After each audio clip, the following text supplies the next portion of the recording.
And Australia needs to be strong, and part of defence is having people wanting to join your armed forces, people wanting to join your police forces and fire brigades. And here we don't even know if young people want to fight for the country if there was a problem. Yeah. But you know, I just we do know, James, because we did some polling on it earlier this year, and sadly, the majority don't want to fight for it. And who can blame them? And why is that? It's because a left-wing culture nonsense has been rammed down their throats in schools about you're all going to die because of climate change. You know, Australia's an evil country, stolen land, let's give it back. Hateful, self-loathing stuff that is rammed down their throats. The next 3 years, I'm sorry, I pity the kids in schools and universities. Yet, though, it's going to get worse. The glimmer of hope in this here is that, you know, as Margaret Thatcher, our great hero of this program, you know, who we used to play the clips of all the time in the early days of this program, she had a great saying, and she said, the facts of life are conservative, right? Yes, she 100%. said this. Now, the fact that the so-called Conservative Party screwed up all of its policies around this doesn't change the fact that the fundamentals are there for people. You know, housing.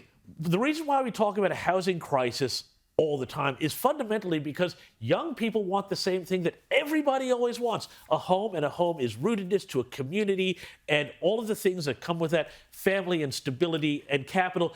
And the fact that the Liberals managed not to come up with a good housing policy and a credible immigration policy undercuts that. Likewise with enterprise, you know, on two issues, taxes and the cost of living, particularly taxes. Our own polling, news poll, found that voters thought Labor had more credible plans to deal with this. So people actually want lower taxes and people want prices to be lower.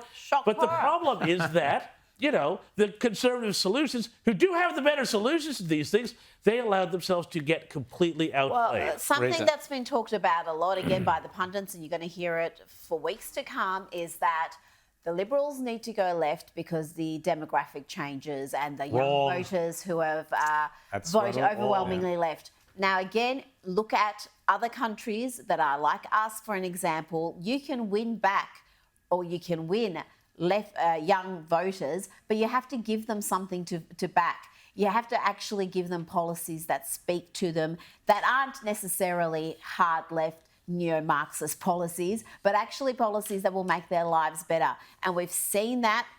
Polling in the US is very clear that Trump has great strength with young voters. Yep.